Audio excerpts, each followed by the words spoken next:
Quem é o outro quando você não está vendo?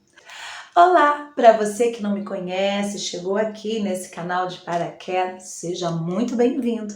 Meu nome é Liliane e esse canal aqui traz mensagem de reflexão e fé. Irmãos, fortalecei-vos no Senhor pelo Liliane, você não errou a pergunta, não? Não seria quem sou eu quando o outro não está vendo? Então, eu quis mudar um pouquinho a visão. Mas antes de continuar, eu peço para você que está aqui, que chegou aqui no canal e ainda não é inscrito, que se inscreva, deixe o seu like, comente aí para que o YouTube veja que você gostou e recomende esse canal para mais pessoas. Quando eu falo dessa nova visão ou perspectiva, é para que a gente possa estar fazendo uma reflexão de como nós temos olhado o outro. Qual é a imagem que temos em relação ao outro, daquilo que os nossos olhos nos mostram, mas não daquilo que ele tem no oculto com Deus. Liane ficou confusa, ficou um pouquinho confuso, mas eu vou descomplicar. Quando Saul, o rei Saul, rei de Israel, foi rejeitado por Deus, o Senhor disse para Samuel ir até a casa de Jessé, porque ali iria ungir o novo rei. Quando chegou lá, ele se deparou com um dos irmãos de Davi, acredito eu, com porte físico, bem diferente, uma estatura assim apresentável, até porque os irmãos de Davi, eles faziam parte do exército do rei. Então, olhando por essa visão, Samuel acreditou que um daqueles ali pudesse ser o novo rei. Samuel olhava a aparência exterior, mas Deus viu o interior.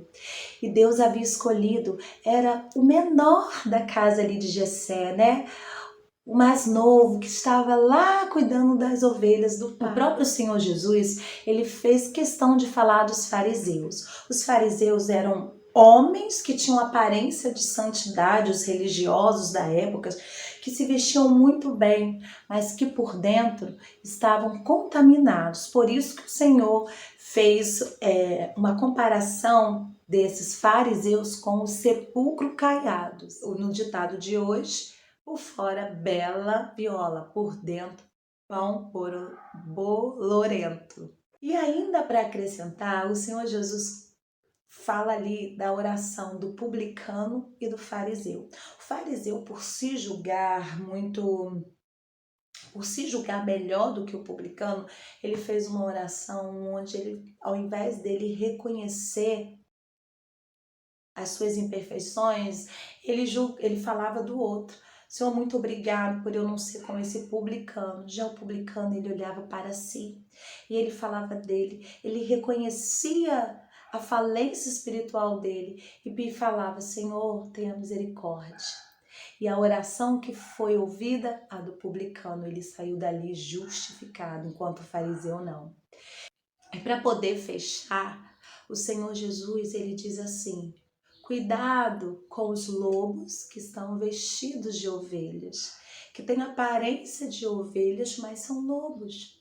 Cuidado, porque a aparência, os nossos olhos, a primeira coisa que nós somos enganados é pelo que vemos, a imagem que o outro passa.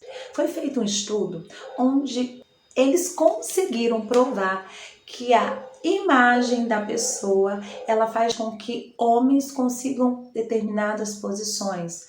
A gente pode ver muito essa questão da autoimagem sendo usada na época de eleições. Os vereadores, os prefeitos, os deputados, enfim, o que eles fazem? Eles se aproximam do povo e até a vestimenta dele, ela vai influenciar na decisão do voto que nós teremos sobre aquela pessoa. A cor também, vocês podem estudar sobre isso que vocês vão ver. Ou seja, nós somos enganados facilmente pelo que vemos. E por que eu estou trazendo isso? Quantas vezes eu faço um pré-julgamento, ou seja, uma ideia antecipada de quem é aquela pessoa pelo que ela está vestindo, pelo que ela está usando, pelo que ela está falando. Às vezes eu estou vendo uma pessoa com uma aparência de santidade e ela na intimidade com Deus, ela está longe.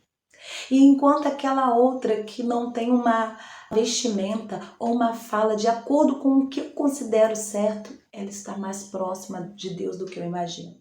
Isso já aconteceu comigo. Pode ser que já aconteceu com você ou está acontecendo com você, ou você esteja sofrendo esse olhar, esse pré-julgamento, essa pré-concepção de alguém pela maneira como você está vestida, pela maneira como você se comporta, pela maneira como você fala. Gente, muito importante eu sinalizar aqui que eu não estou querendo dizer com isso que as nossas vestimentas, o nosso comportamento e as nossas falas, elas não são importantes. Sim, elas são importantes porque a Bíblia nos fala para a gente se vestir com modéstia, a Bíblia fala para a gente ter comportamento honroso, a Bíblia fala para a gente ter uma fala de sabedoria, mas isso ele é superficial em relação ao nosso interior, mas vale muito mais o que está por dentro, a essência. Quem é aquela pessoa quando você não está vendo? Aquela pessoa, ela pode ou não ter uma intimidade com Deus, você não está vendo. Só quem conhece o profundo, o oculto, o escondido é Deus. Você não sabe qual é o meu grau de intimidade e relacionamento com Deus. Eu não sei qual é o seu grau de intimidade e relacionamento com Deus. Eu posso estar sendo enganado pelo que eu estou vendo. Se eu estou vendo uma pessoa com aparência de santidade, eu vou acreditar que aquela pessoa ela traz uma santidade, mas ela pode não ter uma santidade. Já vi muito homens e mulheres de Deus sendo deixadas de lado, sendo pré-julgadas porque não tinham uma aparência ou não se vestiam conforme o outro achava que ela deveria estar vestida. Fiz uma pré-concepção da pessoa, vou para a oração e falo: Senhor, não me deixe ver com os olhos carnais, que eu possa ver com os olhos espirituais. E aí, as árvores que têm bons frutos, elas vão dar frutos bons. Os frutos vão fazer com que eu tenha um olhar mais profundo, mais espiritual sobre quem é aquela pessoa. Então, não é a aparência, e sim os frutos. Vestimento é importante, fala também, mas os frutos são muito mais importantes. Eu espero que você tenha entendido, que você tenha gostado. Obrigado por ficar comigo até o final. Deus abençoe tua vida, tua casa, tua família. Te espero no próximo vídeo. Tchau!